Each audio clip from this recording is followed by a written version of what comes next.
let's jump into it, and we'll start with the Detroit Lions, Motor Love it. City. Love it.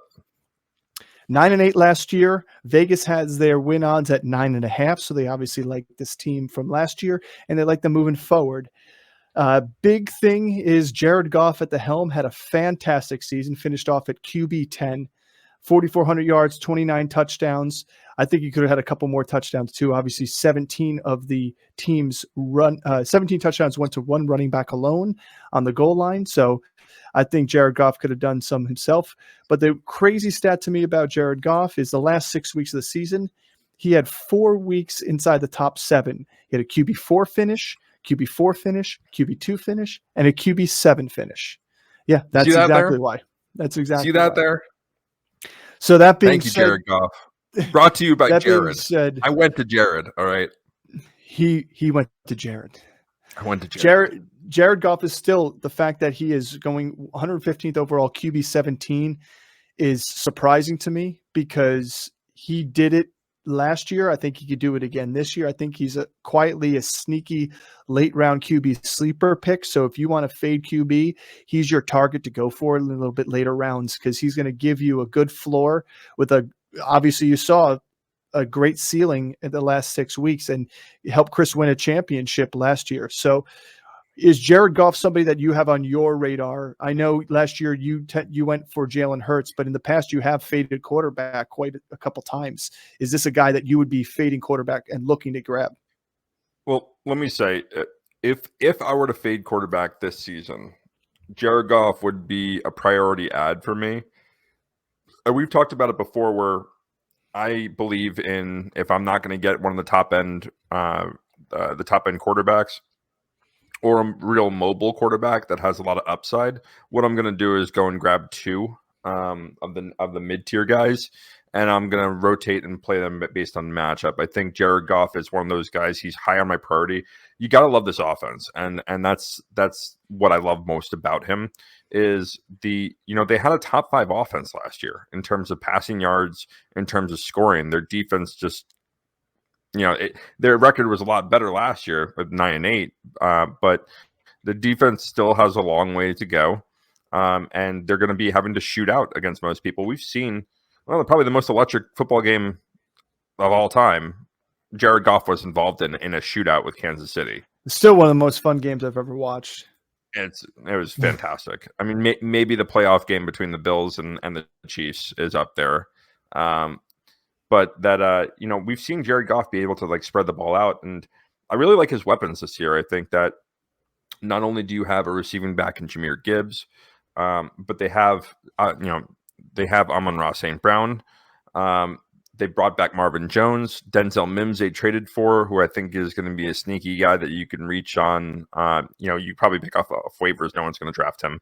But I think he's a guy that could step up into that DJ Chark role. And then, Jameson Williams, who is suspended for the first 6 weeks of the season.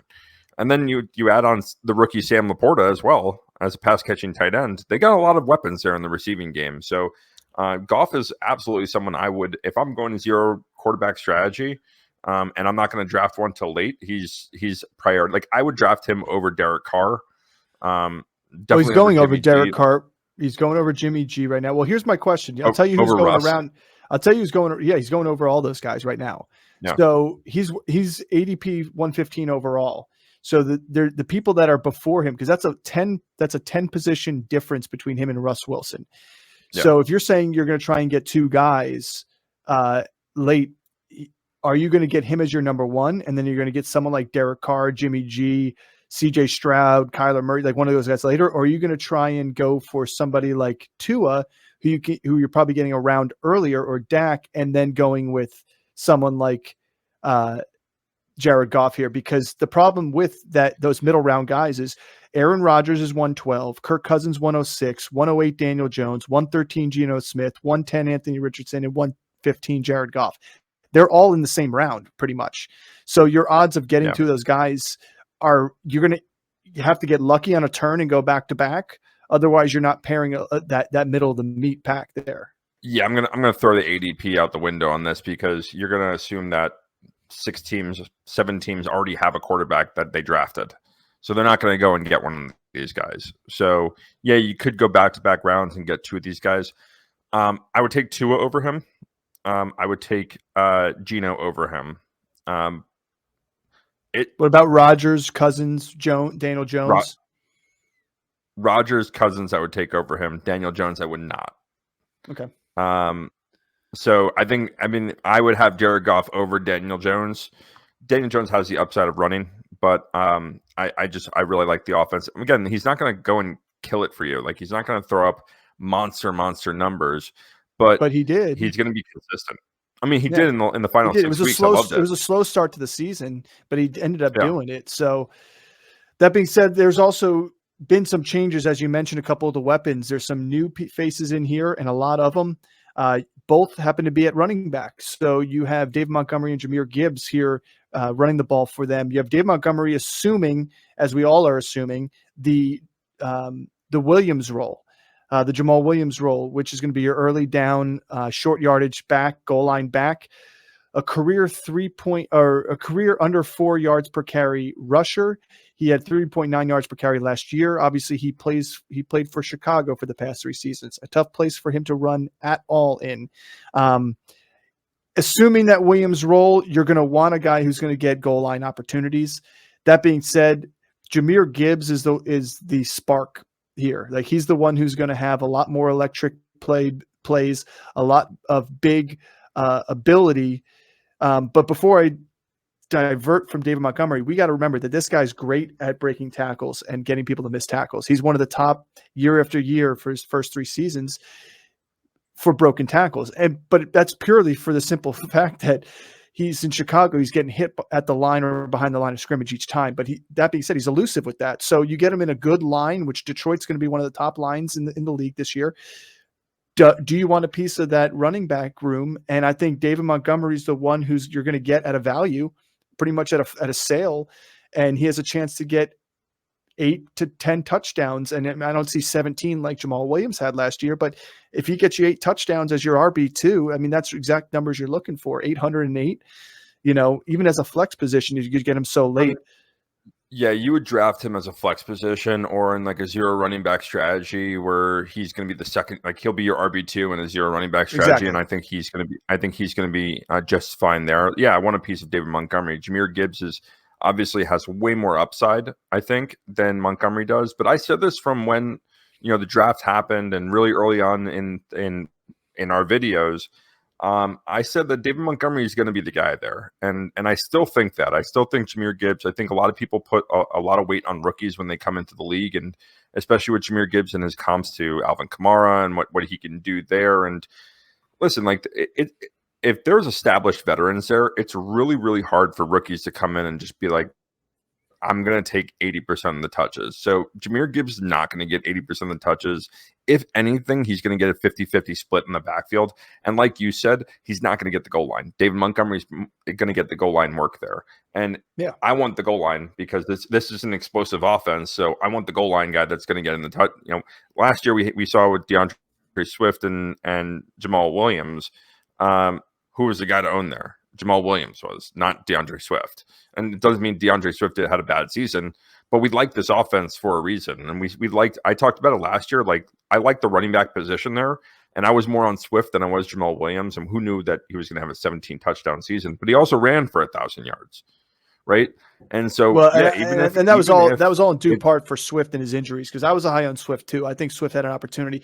Swift stats, when you look at it on paper and you look at his yards per carry and his yards per reception, there's some up there with the best numbers in the game. He just can't stay on the field, and that's unfortunate for him. So I wish him luck in Philadelphia, but not really, because I'm a Giants fan. Yeah, obviously the better value here, I think, is going to be David Montgomery, because you're going to get him like 6 or 7 rounds later than Jahmyr Gibbs. I think Jahmyr Gibbs is going as the RB14, so he's going to be going 36 overall in the 3rd round. So yeah, I mean, if you already have a running back, David Montgomery's running back 27, 76th overall. So you're looking at literally 8th round value right there. Right. So 5 round difference in drafting. Huge. And so, like, I think Gibbs is a great target for if you're in the first half of the first round and you go running back, he's great on the third round turn if you can get him there. But I don't think people should be reaching for him. I just don't think he's going to get the workload that people, he's going to be an explosive player, but he wasn't an every down back at Alabama. And most of it's been a long time since we've seen an every down back at Alabama.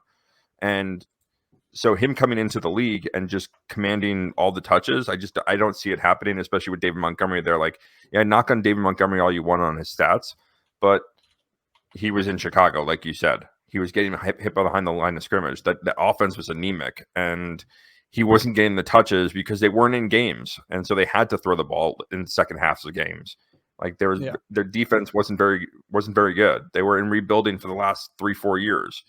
So yeah, I mean, I want both of these guys. Like, it's not like I'm fading off of Gibbs. It's just where can I get him at a value that I want him, and then if I don't get him, being able to go 5 rounds later and getting David Montgomery is great. Love it.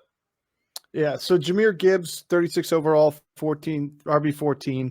He's going to assume that DeAndre Swift role. Everybody is thinking that. I mean, here's the only thing I do have to say on the whole thing that you say he didn't run much in Alabama. Neither did Travis Etienne his senior year. Neither did, even at Etienne never went over 200 carries in his career in Clemson. So in a season. So I mean, look what he did with Jacksonville last year. I just think the guy's electric. I think he's going to be good. I could see him third down, splitting series here and there. He's going to be used late game, 2-minute drills, and in in positions where they're playing from behind, they're going to need a score. I could see them using him. So for sure. That's where I like him. Yeah, well, here's the thing: is if you want to go running back heavy, Jahmyr Gibbs is your perfect RB2. If you're towards like that 1, 2, 3, 4 pick in the draft. The other opportunity is if you go wide receiver first. He's the one that I don't want to be my RB1 based on his ADP. I'm going to go with somebody else like Najee Harris at RB1 first, or Travis Etienne. And then if I want to grab him on the turn, like you said, in that third round early turn, you could do that. Biggest player on this team on the offense that showed up last year as the wide receiver 9 in standard PPR, he was 7, was Amon Ra St. Brown. What are your thoughts on him going into this season with question marks around him again? Ra Ra Amon Ra, Ra Ra Amon Ra. Amon Ra. He's fantastic. This is probably the one I'm kicking myself, and I mean him and Jefferson are the ones I'm kicking myself for dropping in their rookie year in the first couple picks. And he's saying that because we were playing a keeper league that he could have kept those 2 guys that he just aforementioned. Yeah, and but. Yeah, St. Brown is so good. He eats up volume. He breaks tackles. He has explosive playability after the catch. He's a complete receiver, and he's going to be the number 1 target here still. And we saw it throughout the entire season last year, and we saw it through the second half of his rookie campaign, where he's just a volume guy, and he's going to eat up targets. So you gotta absolutely love him. He's a guy that you should be targeting in the second round for sure. I would probably take him. Yeah, throw me some names of guys he's going around, and then because there's some. Well, it's hard for me. It's hard for me to make an argument outside of. I think he could be a top 5 wide receiver in the league. Well, yeah, he finished 9 last year. He had 98 yards inside the 20. 6 touchdowns in the red. So all his touchdowns were red zone touchdowns. The crazy thing to me was he was 6th in target. That's number 6. Jersey accent coming out. 6th in targets inside the 5 for all receiving positions. That includes tight ends. So that just tells, and I believe running backs too was the list I was looking at. 6th in targets inside the 5 for definitely pass catchers, which is a huge number because touchdowns equal more points than yardage do in your fantasy football league. So you're talking about a huge red zone target. And I believe last year there were definitely 2, but I believe there were 3 times where he was stopped at the goal line that would have converted those to touchdowns. He's got 9 touchdowns in the season. He jumps himself up, I believe, ends up being wide receiver, I think 6 at that point. So to me, if you look at the people that are around him, you've got Jalen Waddle right before him. I don't think he has the ceiling that Waddle has, but he's got a better floor and more consistency than Jalen Waddle. So I'd like him over Waddle. He's right next to Devonta Smith, and to me, they're kind of almost the same player, except one's the number 1 and one's the number 2 or 1B. And then he's behind Garrett Wilson and Devontae Adams, respectively. I think Devontae Adams for sure, and Garrett Wilson were playing on his ceiling in that situation. I agree. I think you could see him at being wide receiver 9 rather than being wide receiver 11 going into this season. But in terms of wide receivers, I probably would take him over. Go ahead. I would take him over Waddle and Devonta Smith. The only reason, yeah, if you're taking him as your wide receiver 1, I'm taking him over Waddle and Devonta Smith. If I'm taking him as a wide receiver 2, you'd be happy there too as well. I would take a chance on Waddle as a wide receiver 2, and I love Waddle. I have him on my team, but I just like the game week winning ability that he has. He has the ability to literally score 30 points in a week, and not every receiver in the league has that ability. That's why I would go for Waddle as a wide receiver 2, but Amon Ra St. Brown is my wide receiver 1. I'm definitely doing that over top of Waddle, and I'm doing it over top of Devonta Smith as well, for sure. Other wide receivers on this team last year, they were able to feed a little bit to Chark, feed a little bit around to why am I drawing a blank here? Who was across from Chark last year? Cephas was there. Raymond was there. Josh Reynolds. I mean, there were a lot of other fillers. Hold on. But to me, there's 2 guys here that stand out as a secondary receiver that they're going to need to use. And I like one more than the other because you could get him for absolutely free. And that's Marvin Jones Jr. Marvin Jones Jr. was a Detroit Lion previously and was successful at Detroit. Jameson Williams is the other one. To me, Jameson Williams is a flashy, big-time receiver who takes the top off of defenses. He was a deep threat. He showed it last year. He had 1 touchdown catch and just missed another one. But when you looked at the Jared Goff stats from last year, he was not a big downfield passer and nor efficient that downfield as well. So the attempts were low for downfield passing. I don't like that in terms of Jameson Williams, who's probably going to have a low volume, high output type of games if they decide to go deep. Marvin Jones Jr. could be the benefactor of the veteran lining up and another sure hands. Because to me, he's almost like Amon Ra St. Brown. They're almost the same type of receiver. But Marvin Jones, a little smaller and was able to go a little bit deeper, a little faster at times in his career. That being said, he's a sure hands guy. He proved it in Jacksonville with 3 other guys around him. He still had a decent season in Jacksonville. I could see him ending up the second guy, wide receiver 2 for the team stats wise by the end of the season. Yeah, I mean, I would agree with you with Jameson Williams. Like, I don't really want to draft him. I get the big playability. He's missing 6 games, so you're going to be drafting him late. Even for a dynasty perspective, like he was back for a big portion of last year, and what did he have? 1 reception for 41 yards and a touchdown. And he's just not. He needs the big play, and he needs. He's a spark athlete, so he can take 1 reception and do that. But is that good enough is he going to be able to do that every week? Because if he's only able to get 4 targets a game, what can he do with it? He's going to have to be super efficient with the targets that he gets. Every now and again, there's moves that teams make every year that seem like do nothing moves, and I think the Lions made one this year where they traded for Denzel Mims. I think he is a really underrated talent. I got to watch him. Being a Jet fan, I got to watch him. And it's just so unfortunate with him and Elijah Moore that they weren't able to really emerge as talent in the league because the passing offense was so just absolutely piss poor. And Denzel Mims is a sneaky guy that he's going to go undrafted. Again, you can pick him up off waivers. You can pick him up as your last pick. It's a guy you shouldn't sleep on because he is a freak athlete and he's very, very, very talented. And he kind of fits into the DJ Chark role. Whereas you're right, Marvin Jones is kind of a little bit more of a similar style runner or similar style receiver as Amon Ra St. Brown, whereas Denzel Mims can go out there and get it. He's going to run post routes on you. He's going to go and win 50-50 balls. And you just never put in that in that position. I did a short on him. Has a career average, and I know the sample size isn't huge, but he has a career average of 16.9 yards per catch. Like, he's a down the field receiver. And the Jets couldn't throw the ball downfield. And I think he's going to take that Jameson Williams role to start the season. And I mean, Jameson Williams better watch his back, because in my opinion, you got to find a way to keep yourself on the field, and he's done nothing but find ways to keep himself off the field. And even when on the field, he hasn't done anything maybe that impressive, and he's been rusty in camp from what I've seen. So I like the Mims call. I like the Jones as a good wide receiver too to start the season for at least the first 6 weeks. Sure. But here's the thing. You want to try and get somebody like that, and you get them for free, or you get them off the waivers, because Detroit Lions were 10th in attempts in passing last year, and they were, I think, 7th in passing total yardage last year. So Amon Ra St. Brown isn't going to catch 4,500 yards from Jared Goff. He's going to catch 1,200 yards from Jared Goff or more. But that being said, there's still going to be somewhere upwards of 3,000 yards that are going to have to go to somebody.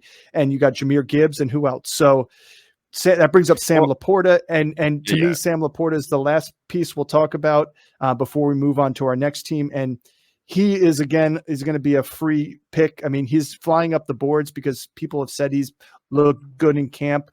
To me, he's a second tight end on your team if you're going to go with 2 tight ends on those later guys to take a shot on a rookie. Personally, I'd rather go with Dalton Kincaid if I'm going to go for a rookie. But Sam Laporta is proving himself the number one guy as a tight end there. He's going to get his. They like to throw the tight end. And as Chris has said, time in and time out, if you don't get the top guys, it's just a bunch of mush at the bottom. So if you're going to go for 2 guys, why not take a chance on a team that had TJ Hawkinson and had a successful career at, and Jared Goff seemed to like his tight ends last year, and guy Sam Laporta that was very good in yards after the catch too as well, and that's what he was known for. So again, I'm not taking him as my starting tight end. I take him as my second tight end up the board and hope that it hits at some point. So yeah, I'll give a shout out to I'll give a shout out to 99 Franco on Instagram. Me and him had kind of back and forth today on kind of Dalton Kincaid and kind of my opinion. I think Sam Laporta is one of those rookies that is coming into a really good passing situation, and that can emerge as a rookie tight end and be effective. Especially if you're going to be drafting him in the 13th round, he's going to go for essentially free. So that's a guy you can target. But thanks, Frank, for reaching out. Love interacting with our followers and our subscribers. We appreciate all of you guys. Yeah, feel free to leave a comment if you guys want to get up on the podcast. We're happy to shoot it that way. You could also send us an email at the Standard Fantasy